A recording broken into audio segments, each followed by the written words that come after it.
that person. Definitely.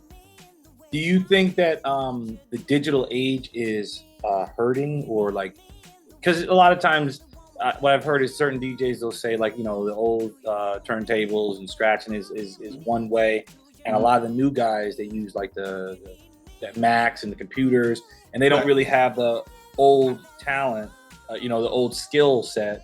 Right. And do you feel like the new skill set of people that are more modern with the computer system is like destroying the art form itself? Okay, so there's two schools of thought on that. Mm-hmm. There's the musician school of thought, and then there's the DJ school of thought. So because I do both, I have to answer it from both frames of mind. Mm-hmm. As a musician, I think that the digital progress that's happened overall is helping, and you're gonna find people who don't agree with that. Mm-hmm. But that's why I'm smirking. I can take for instance. But it's good. I can take for instance a keyboard. I got some keyboards right here. Mm-hmm. I can get a module and I can have Moog sounds. I can have all these different sounds because of somebody's progress in putting together a digital box that emulates certain sounds, certain music. Okay. It's great because I don't have $20,000 to buy a Moog, so now I can get a plug-in and I'm playing just like anybody else. So that's a wonderful thing. The progress as far as being able to be a DJ, now you've got controllers, whereas now you don't need the 30 pound turntable anymore. You don't need to carry 2 turntables and a mixer. You can now carry everything you need in a small portable box. As a DJ that travels, I got to tell you, I come from the era where you used to have turntables and you used to have mixers. I used to do shows and travel all over the country, all over the world, toting turntables. And when they said, okay, well, you could get a controller and you can get on a plane and you can put it above your head, man, I'm sold. But that's what I mean. It's like a lot of guys, I've heard it on both ends. I've heard guys it's like, yo, I used to do all that. That's a lot of work carrying this and that, and that don't work. That's broke. So it's like the idea is like, that kills a lot of different stuff. And then there's guys that are like, man, that's new. Why you're not? It's like you're not skilled. You don't know how to use a turntable. You ain't scratching the right way. So it's kind of like I love to hear that because it's definitely. In an aspect of where, DJing, you've done it long enough and you've done both. Right. So now you can kind of get the, which one is better for you, So I'll give you a story, okay? Mm-hmm. The biggest opportunity that I've ever had as a DJ was to play for an event at the Staples Center in Los Angeles. 35,000 people. I got booked to do a gig for that crowd. And ended up having to bring turntables and a mixer. When I got off the plane, now I was doing a party in Boston the night before, and then I flew out from Boston to LA.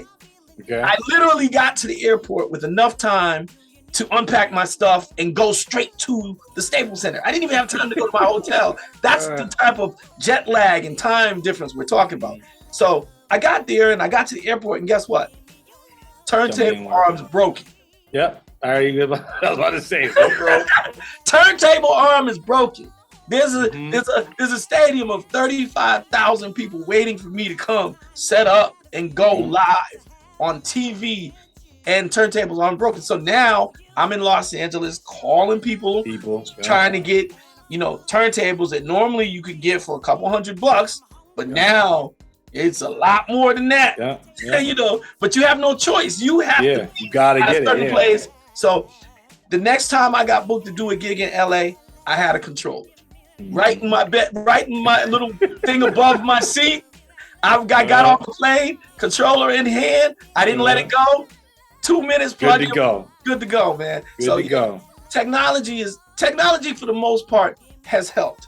There are some people who abuse the technology and they don't feel that they need to learn the theory behind the music or the actual hands-on quotient of how to make music, and that's when it doesn't help. When it doesn't work, because it's like I'm by nature I like to have balance, right? So I usually look at it like if you are a DJ, this is just my per se. I'm not a DJ, but this is just what I would pronounced to somebody else. You're a consumer of music. Yeah. So it's like, if you're going into DJing, you should understand the history behind it. It's like an artist not knowing who Michelangelo or Leonardo are. It's the ideal of knowing the past, right, that you can do better in the future. Like right. The technology, obviously, it makes things easier, but it doesn't necessarily make something's better. You know what I mean? So it's kind of like you have to still know how to DJ, right, so that you can make the new technology work for you. So that's that's why I would say to any of the newer DJs. And that's dope that you think that way, because that shows that you are an artist. Yeah. You are an artist because artists consider all aspects of a situation. You have to. What came before, what's happening now. Artists even consider what's going to happen in the future. What's going to happen in the future. You have to, especially now with technology. Yeah. A lot of like my my forte was always like designing and stuff, but like the idea that technology has changed in the last 5 years. Right. From the last 10 years, it's crazy. Like technology is moves so fast. It's like, all right. It really is. It's incredible how it moves at the light speed. It does move. But like I said, my thing is trying to be ahead of the curve, so that I can ride that wave. Because if you're ahead of the curve, you really get a push from technology. I was one of the first DJs to go from the vinyl to the CDJ phase. Okay. Like I showed up in the club with CDJs. You're like, what's this? Like, what the hell is that? You know what I'm saying? DJs, and I'll say some names too. You got Chuck Chill Out. You got. I can't even. But anyway, they'd be like, "Yo, brother, what is that you got?" I got CDJs. Oh, get out of here! That push button DJ stuff. Get out of here. And in 2022, everybody got it. Got the controllers. But we all grow with the times, and I love to see that growth with them too, because they realize that now, hey, a controller is just as good as. It's not what you use; it's how you use it. It's actually a tool that you can use, and believe it or not, you have to have some skill as far as presenting the music, what you play, your timing. So those other intrinsic things have to be there in order for you to manipulate it to the point where you start becoming a DJ and you get a lot of gigs and you travel. Yeah, and you travel. And you're actually doing that.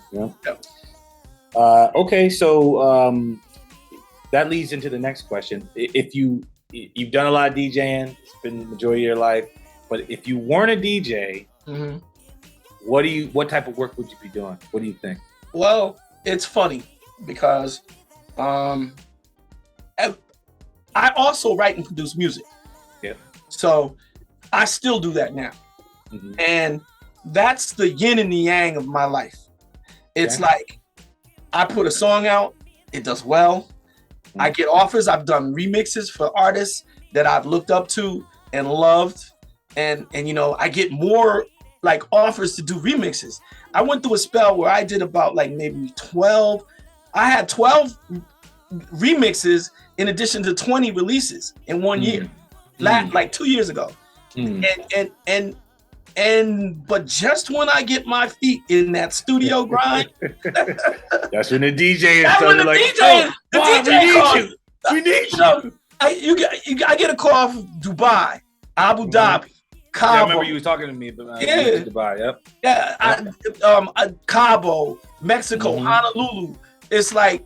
And is it different overseas? Is it different overseas? Like the how they interpret our music and how they receive it and stuff like that? Well, I got to tell you, and I'll speak from my Honolulu experience and my Dubai and Abu Dhabi experience. Okay. When I was in Dubai, when I was in Honolulu, and when I was in Abu Dhabi, I was in a club and I find out that I'm playing for an international audience. What happens is your paradigm of what you can play changes based on where you play. For instance, some of the songs that I played in Abu Dhabi and Dubai were huge records that I never thought would work. Like, for instance, I played one song. I played Lionel Richie. Okay. Because I'm reaching, right? And it blew up my floor. And it like 2 levels of poof. People will be like, oh wow. So I said, okay, well, let me dig a little deeper. Let me go into some Madonna. Madonna.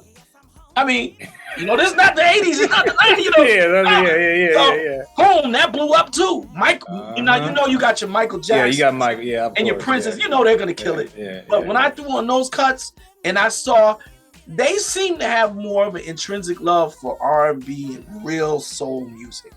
They love it.